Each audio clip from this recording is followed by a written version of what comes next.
Hello, everybody in Facebook world, from my house to yours, my state, Arizona, to yours, wherever you're at. Maybe you're here, you're hot too. Well, that's not true. The state has many different temperatures. We're not all hot and in deserts, actually, just in the valley where I'm at. We're a little hot today. That's okay. Welcome to my second to last day of my Facebook Lives. I'm super excited to be here. And I told you yesterday and the day before, but instead of doing my last day tomorrow, because I'll be traveling to Reno, where I'll be speaking to a group of awesome people. We're all have some sort of experience with a narcissist. Anyway, I will be there with Chris Godinez, and I'm traveling tomorrow. So on Saturday, I will do my 30th day from the hotel where I'm staying. And at that point, I will announce the winners for the book, my book, the signed book that I will send to the 10 winners. Maybe more, because a lot of you have been sharing my videos, and I really appreciate that. Hi, everybody. I'm really going to miss these. I'm really going to miss them. I get so excited every day when I do these. As you're joining, please, if you have questions, go ahead and put them in, and I'm going to get to them. But yes, on Saturday, that will be my last for now. I don't know what I'm gonna do after the Facebook Live. I'll do something. Maybe I'll do more Facebook Lives later, or I don't know. But I really like this, getting out from behind my computer. Well, now I'm in the computer. Anyway, from writing, and putting my face to my words. I'm liking this, so I'll do something. I don't know what. But anyway, Saturday we will do that. And I'll announce the winners. And you can still, up until Saturday, up until I literally log on Saturday, you can, if you share my videos, the more you get an entry every time you share. A lot of you are sharing a lot of my videos, and I really appreciate that. So I hope you're finding some value from them. That's why I do them. The reason that that I am doing them, and the reason that I am talking, is because I know there are so many more of you out there who cannot, for whatever reason, speak up about your experience. Maybe you're in a position where you can't talk about what is happening to you or what has happened to you. So I decided a while back that this was my way to reclaim my life back from not just one narcissist of my past, but really the most recent one was the most damaging. So it was super important to me, after spending the majority of my life being bullied, harassed, cajoled into silence, right? All the men I was around, including husbands and my father, they all preferred me when I was quiet. Unless I had something good to say about them, then they didn't mind if I spoke. But even then, they didn't want me talking too long. Not sure. I think they got a little bored, maybe. So ever since then, that I escaped all that, it has been my promise to myself that I am going to speak up, and speak up loudly, and no one's ever going to shut me up, because I learned the greatest lesson of all, and I've told you this who have watched me before, is that nobody has the right. You're a grown-ass adult, right? You women out there, I'm talking to you. You're a grown-ass woman. No one has the right to silence you. Nobody. Nobody. And narcissists are notorious for that, because they don't want you telling their secrets. I used to be a big secret keeper. I still have secrets. I'm not keeping them necessarily. I just know, I don't even know if you call them secrets at this point. I know things still about him. I know things. When it serves me to tell certain things, maybe I just go with the flow, and I talk about what I need to say that day. But I am in no way protecting him anymore. No way, not doing that anymore. But I still know stuff. I still know stuff that nobody else knows. Doesn't matter to me, doesn't bother me. As long as I'm not keeping anything that's hurting me, right, deep down. That's what we don't want to do. Don't keep secrets for other people that don't deserve your loyalty, right? If they're hurting you, don't keep their secrets. Okay. I just want to take questions or talk today to you about anything, like anything that I've talked about the past 29 days. That's crazy. Or that you want to ask me about. One of the questions that I do get a lot is, am I afraid to tell my story? What about the consequences? That kind of stuff. The other question I get a lot is, how do you do it? How did you make it where you are today? So I'm just going to start with, feel free to ask me anything. I tell all. Like I said, I'm not a secret keeper anymore. I tell all. I'm not, whatever happened. I've seen the big bad wolf, and he's not so big and bad, right? They huff and puff and threaten to blow your house down, but no, they really don't. That's what happens with bullies and cowards is, that's what you find out about them once you call them on it. Once you pull the curtain back, right, on the wizard. It's not a wizard, some short bald guy. No power, just a microphone. Okay. And hello, everybody who's joining. So I'm going to read this from Lara.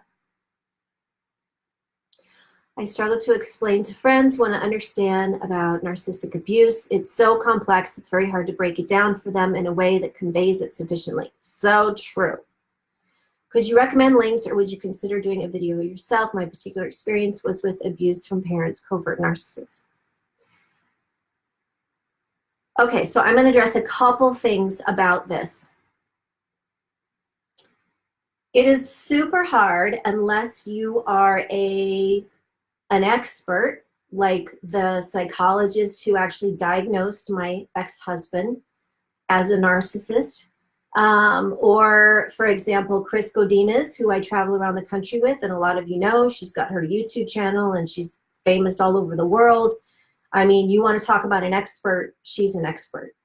For the rest of us who are just trying to explain to friends and family what it's like to be with a narcissist and what exactly it is, in my experience, I have found it serves me better to stay away from trying to explain it from a diagnostic point of view, right?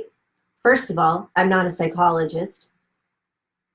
I know what a narcissist is, but when I start trying to explain it to people I know, right, I don't get anywhere, and I find myself, I spend a lot of time and I spend a lot of my energy, and then I end up getting frustrated, and then I feel tired afterward. I feel emotionally exhausted afterward. So, and I'm not saying for you to do this, if this is something like you want to really convey to them what it is a narcissist is, technically speaking, right? Like diagnostic.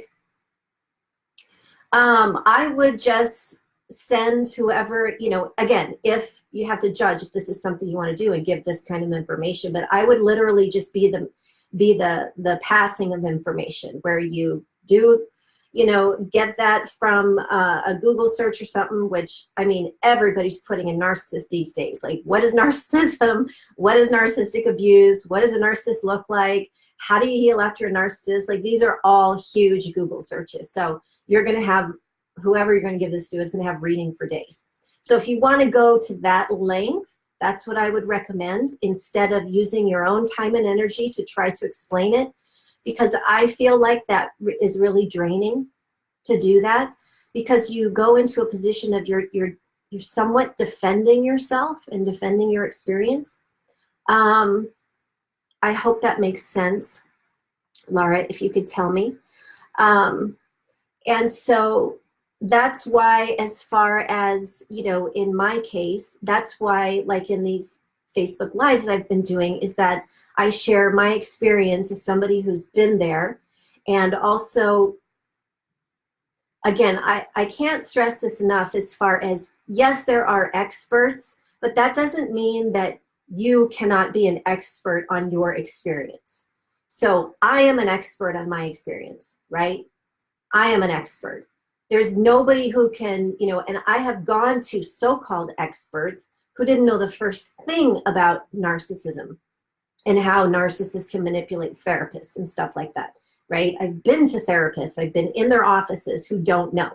Like, I know way more than them just from research. I didn't go to college and I didn't go get my, master's degree in psychology or whatever. I mean, I did get my degree, but it wasn't in narcissism. But still, don't underestimate your own knowledge. I did research for years on this. So, and I'm going to college too. I'm doing both. I do it all. Okay, I hope if there's another question there, Laura, please put it in there. And if your experience, Laura, this is still to you, is that you had abusive parents who were narcissists, either one, I highly recommend watching Chris Godinez's videos, right? Because she talks all about narcissism in extended, in the bigger picture, as far as, is it your family? Is it family members? Is it your parents? Is it friends? Is it your boss? Outside of just like what I talk to the experience of what it is to be in love with one and then break up with one. Okay.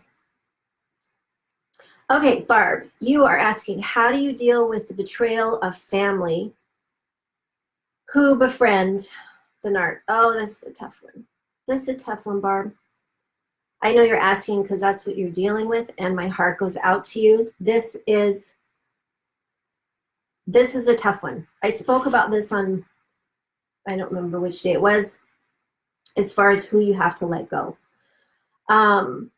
You have to deal with the betrayal by first understanding and accepting that it is possible that even your own parent could go to the side of the narcissist. There's a couple reasons for this.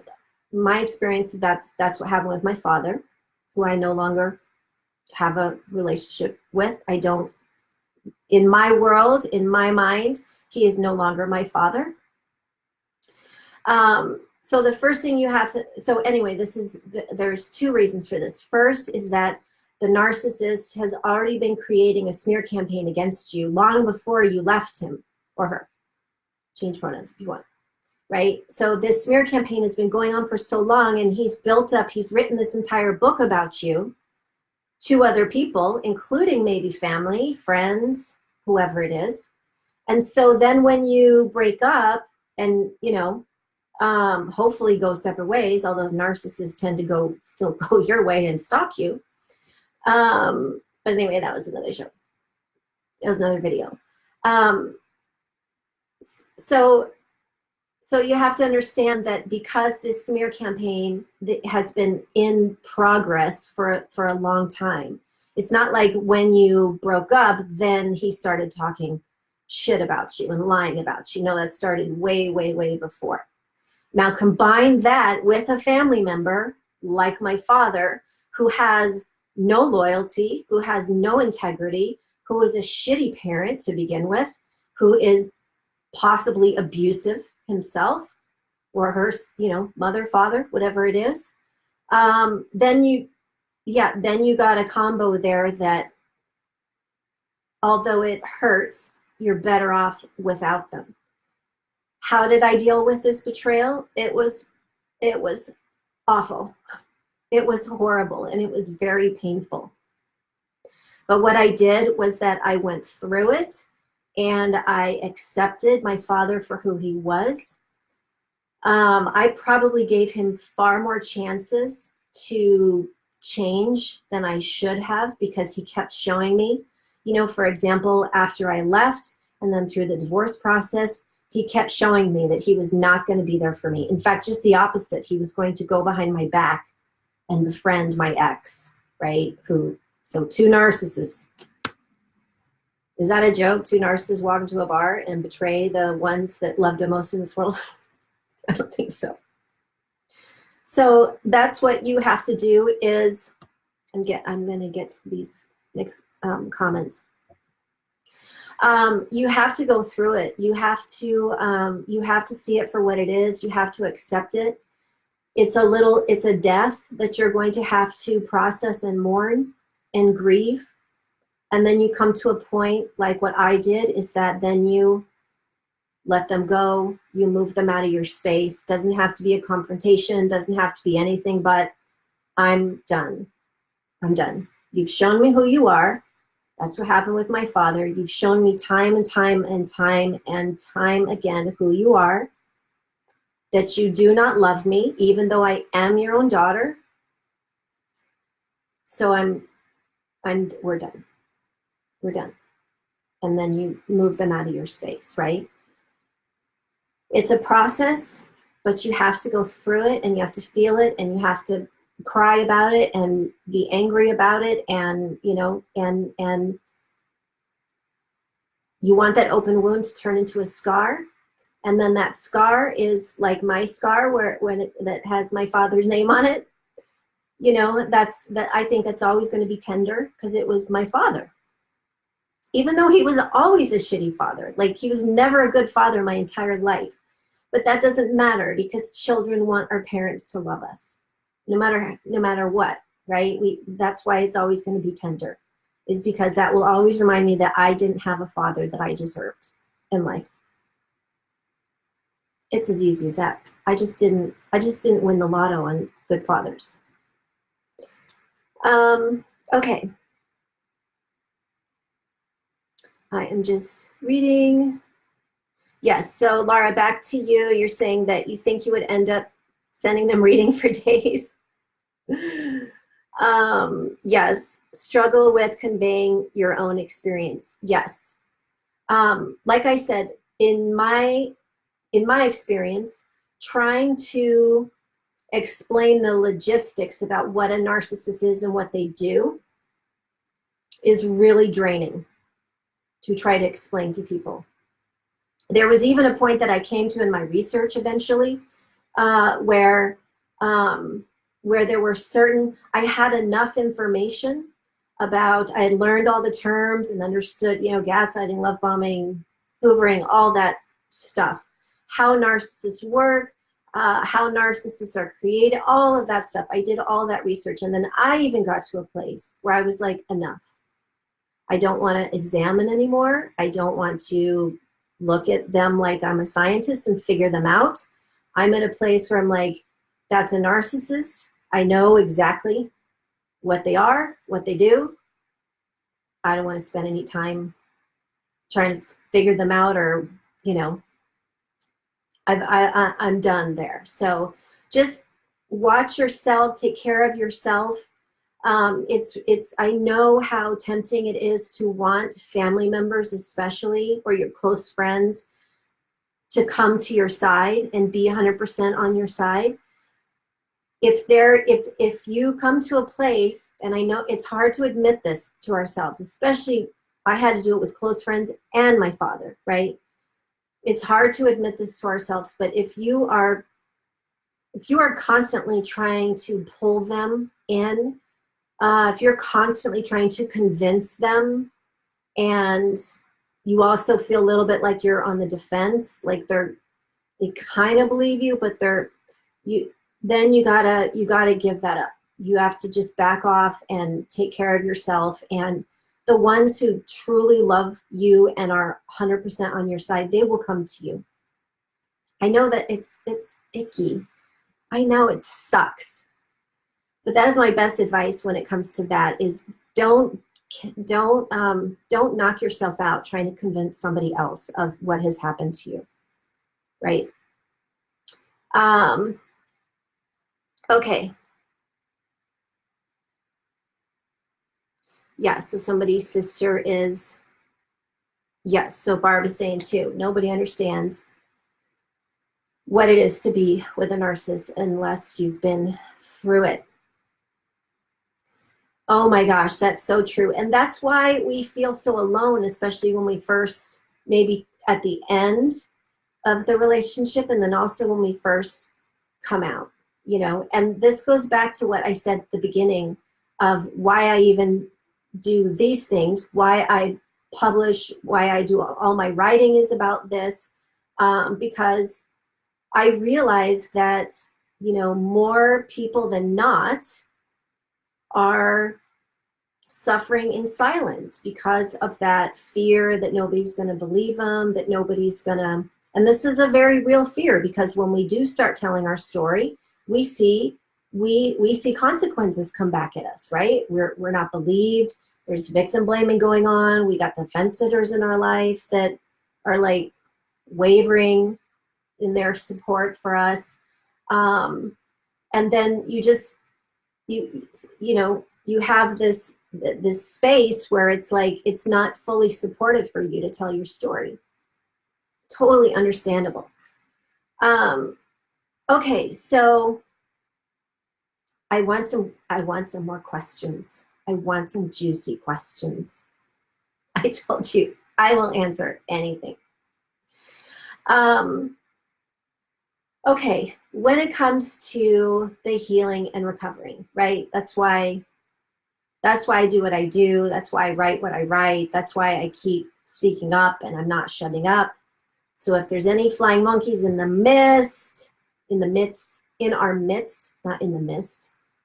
If there's any flying monkeys in our midst, welcome, enjoy your stay. And like I always say, pass the message to your boss that no, I'm not going anywhere. I'm not shutting up. Not happening. Here's the thing. Why would I, after spending decades, the majority of my entire of my adult life, right? Why would I continue to make someone else comfortable at the expense of my own comfort? Because that's how I spent the majority of my adult life, is being uncomfortable so that somebody else could remain comfortable, right? I didn't speak up. I didn't stand up for myself. I didn't do a whole lot of things because I didn't want to rock the boat. And I didn't want to poke the bear, awaken the beast, all of that. I was a good girl because when I was young, making sure I'm not missing a question. Because when I was young, my father made it clear of what a good girl was. And because when I was young, when we're little, we want desperately to get our parents' attention. And it was really hard for me to get my father's attention, especially good attention, positive attention. So when he did say anything that would give me a hint as to how I could possibly get his love, I would do it, no matter what it was, because I was desperate, right? So when he would put that out there he modeled what women, both with my mother and with me, we needed to be nice. And what nice meant is you need to be quiet. Shut up, right? Unless you want to tell them how great they are, right? But if I wanted to praise him and give him compliments, This is how narcissists are, right? Then I could speak. Then he'd get all, you know. But if I said, stop, this is not okay, I don't agree, this is, you know, let's say if there was an attack on me and I tried to defend myself, then I was being nasty or I was being mean, usually mean. This is what I grew up with, right? So it made total sense that I went into 2 abusive marriages where I just wanted to be nice. It's like, God dang it, what does a girl have to do to get some love around here? Okay, I'm going to read Marianne's. Okay, so she is saying, even with all of my research, we are no contact, but I still find myself checking my email, hoping to hear from him saying he has changed. I don't want him to be in my life, yet I find myself wanting him to want it. How can I get over this and just move on and not think about him? Am I still in the trauma bond? Absolutely. Absolutely you are. And please do not feel guilty about this. Do not feel any shame for this, right? This happens to all of us. I want you to think about, you know, getting that trauma bond is similar with the trauma bond with a narcissist. And what that means is, like, you know, they're horrible. You know that they will probably hurt you again if given the chance. You know deep down they're not going to change. You know all of this, right? Your core knows this. And that yet there's still some part of you that's like, but that has that illusion and that small bit of hope over there, right? There's something that you're addicted to. That's the trauma bond with a narcissist. It's the same thing as, you know, it's like a drug addiction, okay? So you're addicted to heroin and you're trying to break away from it and you're doing everything in your power to be away from it. And you know, this is no good for me. This could potentially kill me. This is ruining my life.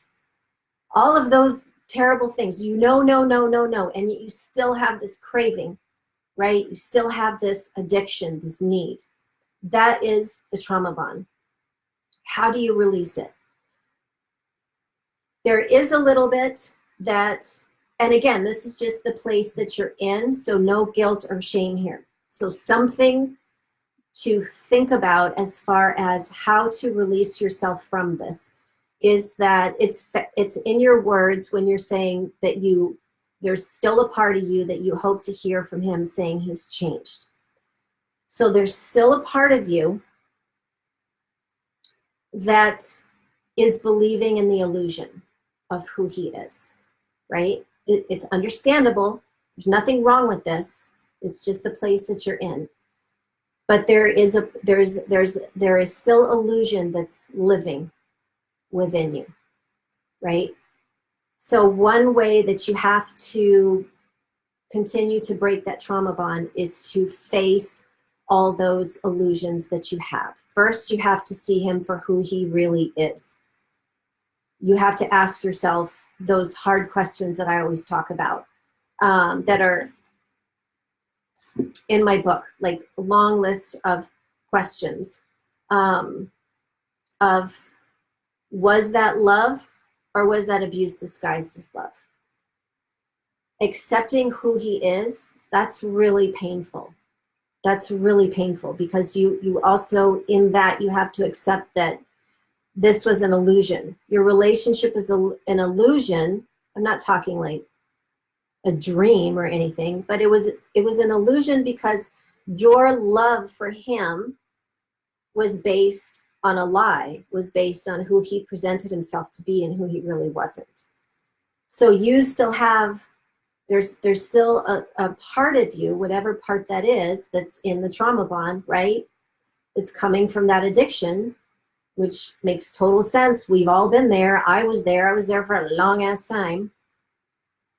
That is still holding on to that illusion. Because if you're saying you're waiting for him to change, there's an illusion there that a narcissist will change, right? So that's something that that's a hard truth that you have to answer and work through and then accept it, that he's never going to change. Narcissists don't change. They get worse. Trust me. All of us who have gone back know this, right? Things don't get better. They might seem better in the beginning, but then they get worse. And when you are looking back on the narcissist who hurt you, it's super, super important to remember and accept this truth that narcissists do what they do on purpose. They hurt you on purpose. They know what they're doing. They know what they're doing. They know what they're doing. And they do it on purpose. Okay. I think I missed it. Yes, Griselda, he's not going to change. I love how you guys help each other out too in the comments. That's this whole time that I've been doing this. That's so great. Okay, so Barb's asking, have you met many women who leave good marriages for a narcissist? Because that apparently is what she did. And now you have guilt on top of the abuse. No, don't beat yourself. Don't have the guilt. That does not serve you. That does not serve you. I do not. Well, okay. I just had an aha moment. Thank you for this question. I was going to say, I do not know many women who do that. Usually it's, you know, I was just going to say, like in my case, it was out of my father's house into abusive marriage, number one, and then straight into number two. But here's the thing. Now that I think about it, there was that period when I was in high school and then right out of high school before I met my first husband, when I had a couple of fantastic boyfriends, super awesome guys, like cream of the crop, awesome, awesome guys.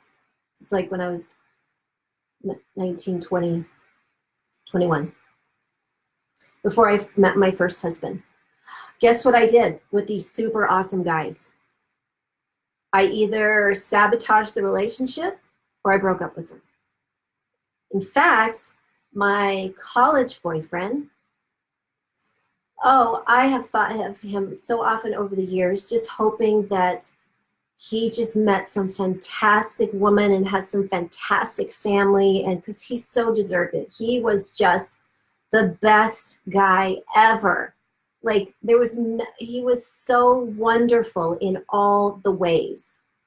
You know what I did? I broke up with him to start dating my first abusive husband. Why did I do that? This is what we have to look back, right? I already did look back, but this is an aha moment for me. Here's why I did that. Barb, this is why I did that. And this is what you need to figure out of why you did that, with no guilt, no shame, no nothing, none of that. You just go back, figure it out.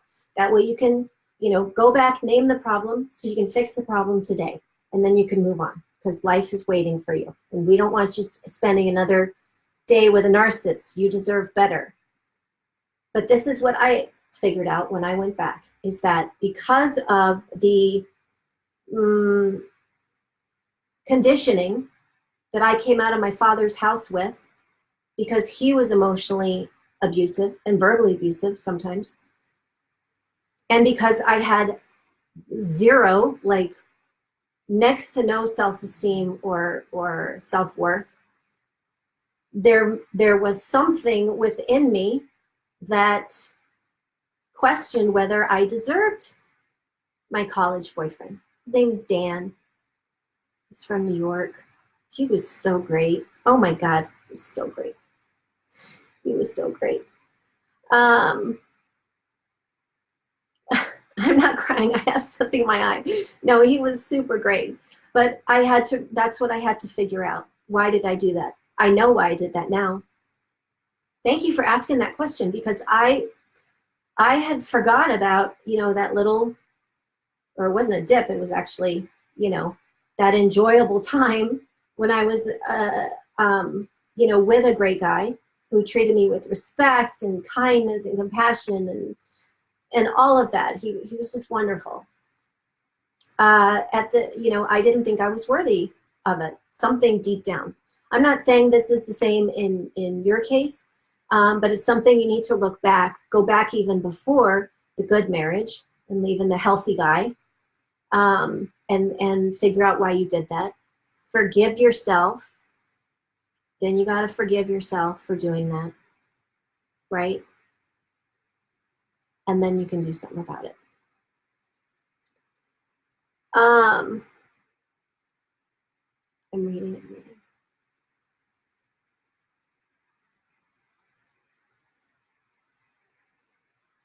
Yes, like Marianne is saying, she went back and it got worse. Oh, so there's another, yeah. So there's another woman who, this was a great question. I had not thought of this before, that, you know, you leave a good man for a narcissist. Why do we do that? Gretchen is asking, why do they want to hurt people? What, oh, where did it go? What happened to them that became so evil? Okay, there's a part of this question that I have to say, I came to a place where I stopped trying to figure out why he did what he did. And I'll tell you why I stopped doing that. Because whenever he would hurt me, right? Seemingly on purpose. And I would spend time trying to explain it for him. He had a deep hatred, probably still does. I don't think that goes away with narcissists. He had a deep underlying hatred for women because of his mother and other issues with women. So he had a deep hatred for women. There were things that happened to him in his childhood. But when I started doing that, I have to tell you, that made me feel like shit. Because I was trying to explain, somehow justify why he was the way he was. So I don't do this anymore. I accept that narcissists are this way. They do what they do on purpose. They are inherently cowards, filled with shame. Narcissists choose people. You know, a narcissist chose you because of all your fantastic qualities, all your beautiful qualities, because they don't possess that. So they're like vampires. They want to suck that out of you, right? Narcissists choose up. They pick up from them, right? Because they don't have those qualities. So they choose people who are smarter than them, more beautiful than them, more creative than them, a better parent than them, all of that. And then that way they have something to systematically break you down so they can feed. But beyond that, like I said, I feel like I'm betraying myself in some way if I spend too much time trying to figure them out. I just accept them for who they are. That's what I do. And that's really helped me. Let me make sure I'm not missing. Oh, yeah, somebody's ex-husband is an angel. Barb's ex-husband is an angel. I know my ex-boyfriend was an angel. He was. And you didn't feel like you deserved him either. Yes, I know. And you know what? Feel that. Go through that. Feel that sadness. It sucks. It's not pleasant. It's not like, you know, I'd much rather go salsa dancing or go see a movie than do shit like that. But this is really necessary for you to get to the bottom of that and feel that sadness. That's okay. Like the way that I treated Dan, my college boyfriend. Ugh. I was so ashamed because I had this great guy and I toyed with him and um, I just wasn't this is at the end, right? Because it was too much. He was so good. Like he would just take care of all my needs. He was a great listener. He was all of that. All of that today it'd be like, oh my God, right? These men still exist today, but I'm sure, like Dan, I hope that he's thriving and doing well with a wonderful wife who treats him well and a great family. You know, feel that sadness. It's okay. Just don't beat yourself up over it. You didn't know what you didn't know at the time. You didn't know this. You didn't know what you're doing. I didn't know what I was doing. I mean, from the outside looking in, that was crazy how I broke up with him and went straight into a relationship with a guy who literally, he treated me like shit from our first date. How does that happen? I'm telling you how it happened is because when I was growing up, I had this instilled in me from my father that I wasn't worth shit.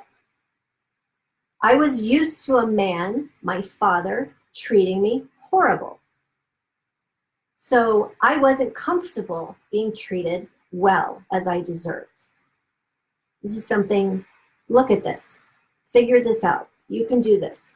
It's painful, it's icky, it'll make you sad, it'll make you cry, it'll make you rage and beat your chest and fall to the floor sometimes. But it's worth it. Just get dirty with that pain, and that way you can come out on the other side.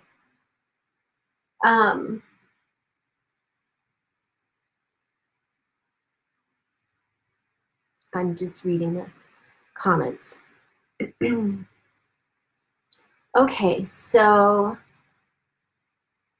one of the comments is, my ex-narc continues to hoover and call, and I do feel sympathy for him. He's your daughter's father. Yeah, I've been there. And you feel so bad at times should you go no contact, and he already discarded you for another. Okay.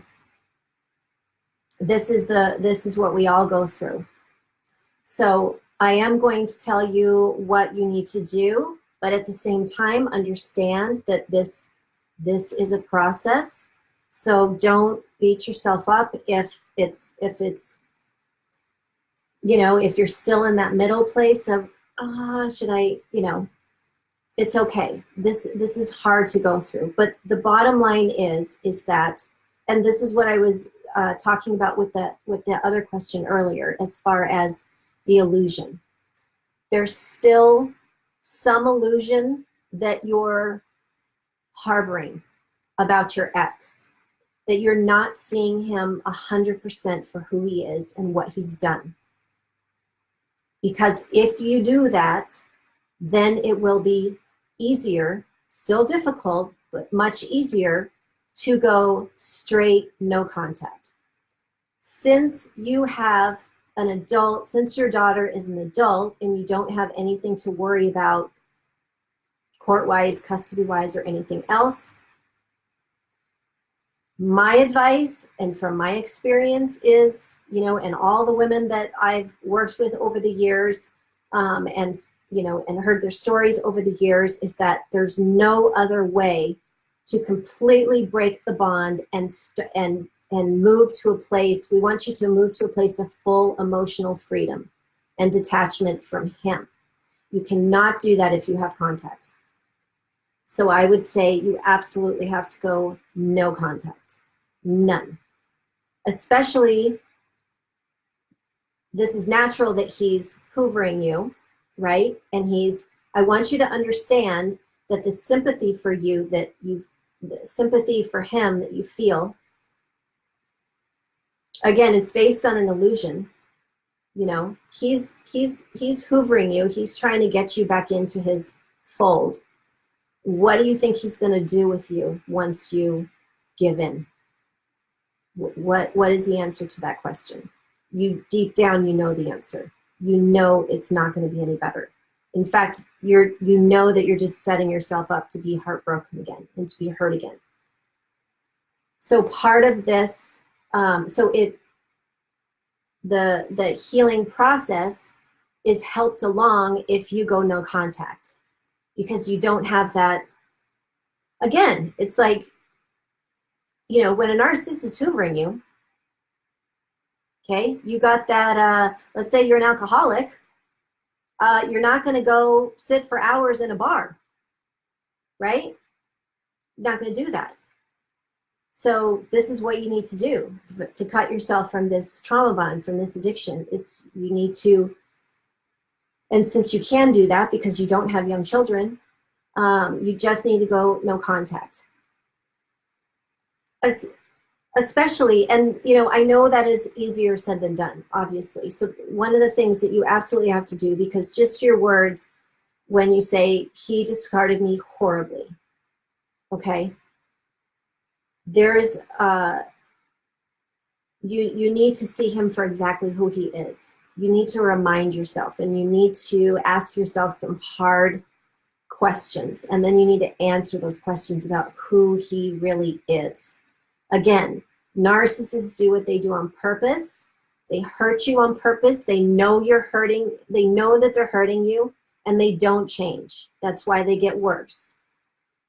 Narcissists also get worse if the more times that they hoover you and you come back in any way, even if it's just opening up a conversation, to the narcissist, they're fishing, right? And you just took the bait. So they just reel you back in, right? That's how they're thinking. While you're thinking, oh, he misses me. No, they don't miss you. They don't miss you because they don't love you. If somebody treated you that horribly, and like you say, discarded you that horribly, that's not love. That's not love. This is really hard to, everything that, you know, I give an answer to, this is with the understanding that this is not easy. Of course, this isn't easy. None of this is easy. But the bottom line is that you have to get to a point. This is what happened to me, where, because I went from first marriage into second marriage, right? Just like that, without even giving it a thought. The first abusive marriage into second abusive marriage, and the second was much worse. And that is because I didn't want to think about it, right? So I wasn't at a place, obviously, after that first marriage, going into the second marriage, obviously I wasn't in a place where I wanted to know these things for whatever reason. So I got to a place after escaping the second time for good. I just got to a place where I thought, okay, enough's enough. Okay, I'm done. I don't know what I have to do moving forward, as far as how, I don't know how painful this is going to be to recover and to heal. And God, Lord, howdy, it was painful.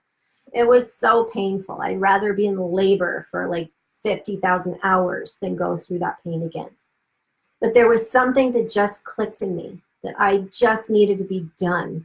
I need to be done with this pain, with these games, with this unrealized hope that I always had, that he's going to change, or he's finally going to love me, or all those things that I used to think about my dad, right?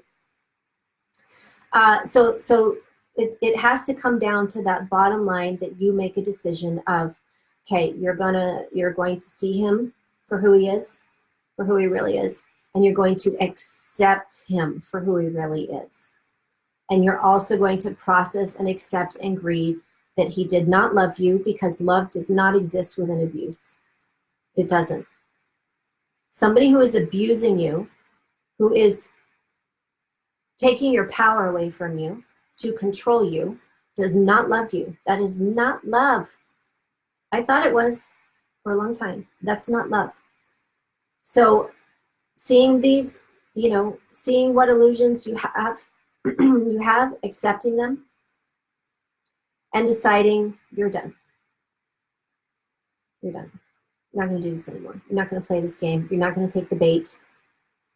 And the best way to do that, if it's possible, like it is in this case, because your daughter's an adult. So if it's possible to any of you out there, go no contact. It will make it that much easier. It's still going to be hard, but it'll make it that much easier, right? Because like I said, if you're an alcoholic trying to quit, you don't want to spend your day sitting in the bar.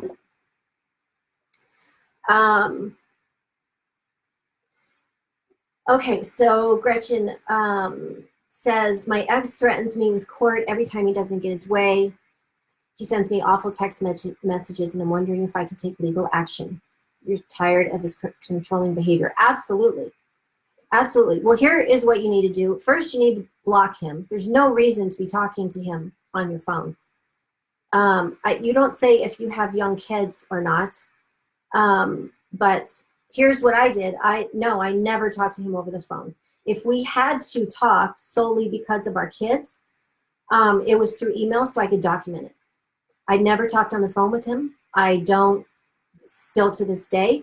I don't, no text, no. What you can do is, oh, I remember this too. Oh my God. This actually happened with my first husband, is that with our young son at the time, who was only, I think he was 3 when I left my first husband. And that's what he would do, is just every time I would, it was everything. It was like if he was going to go visit and it was on a Monday and I asked if he could go on a Tuesday or on a Sunday, it's like, I'm taking you to court.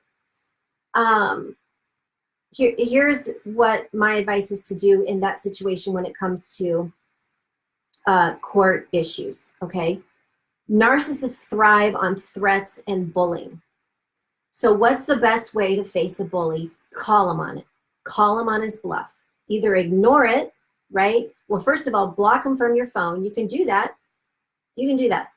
Block him from your number, or say, hey, do not stop harassing me, because everything that you do, I want you to remember that every time you write him, every time you text him, every time you answer him, whatever it is, this is all potential court evidence, okay? Now, you want to make that, you want to make every correspondence as, think of it as though if this is going to be seen in the court, right? Or by his lawyer, or by my lawyer, or whatever it is. So you want to make that work for you.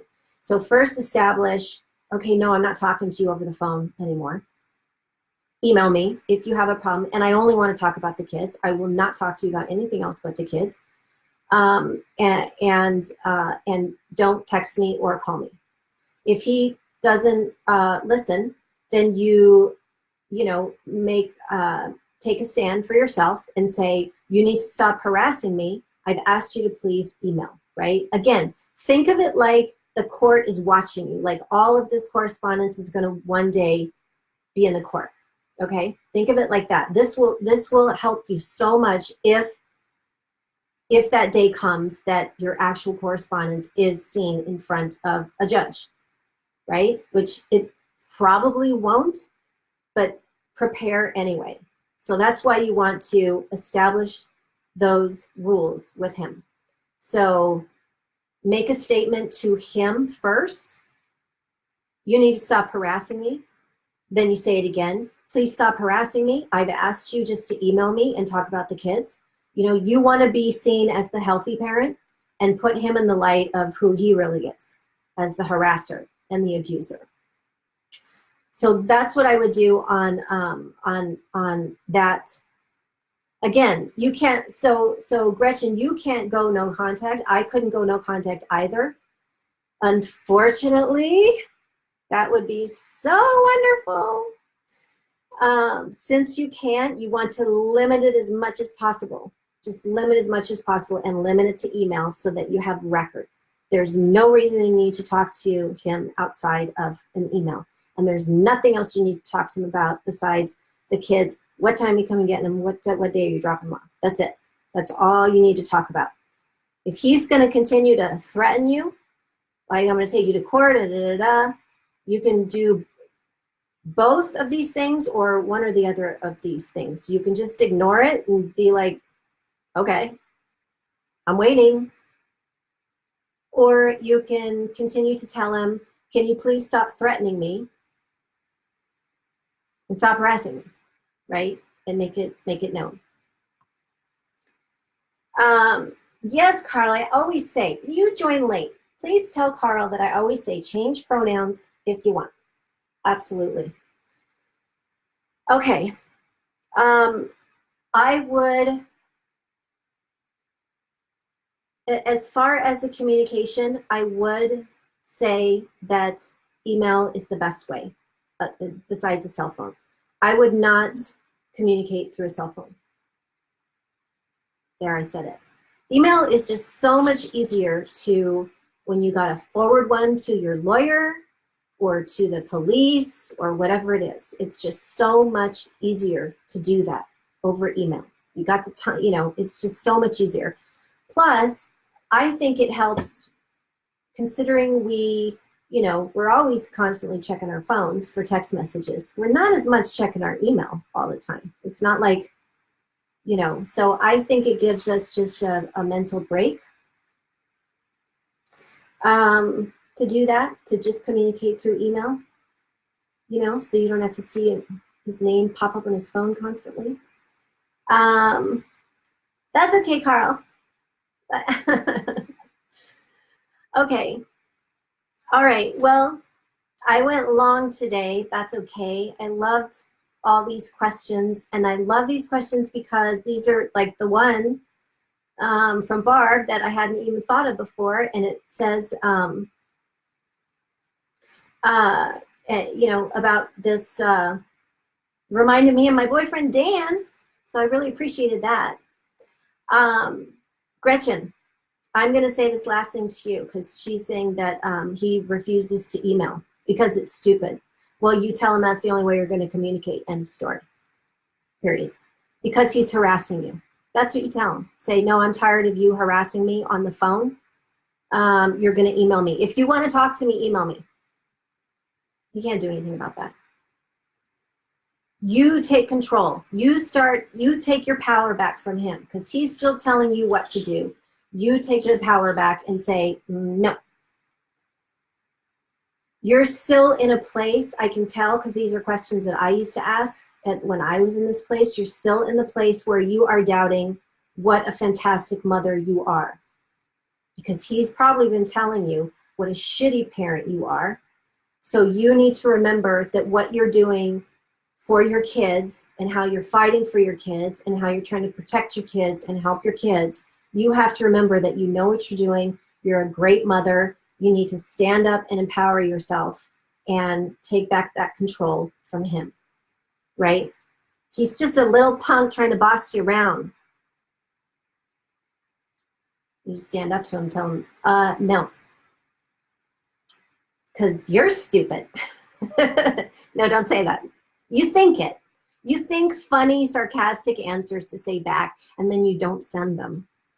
And then you just lay down the line and say, no, we're going to communicate through email because I'm tired of your harassing and bullying. Okay, everybody, I have to wrap this up. I have loved being here with you, answering these questions. I wish we could do this all day long. Great questions, by the way. Great questions and comments and helping other people. I really appreciate that, everybody helping one another. This is just such an awesome group here. So, okay, I will see you again, not tomorrow, because I'll be traveling into Reno to speak with Chris Godinez on Saturday, but I'm traveling tomorrow. So I will see you on Saturday I'll log in, I don't know what time, from my hotel room, and then I will announce the winners of a signed copy of my book that I will send to you.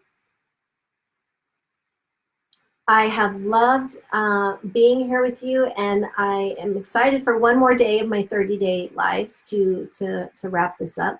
I don't know what's coming next, but I think it'll be something juicy and good, because I really like this.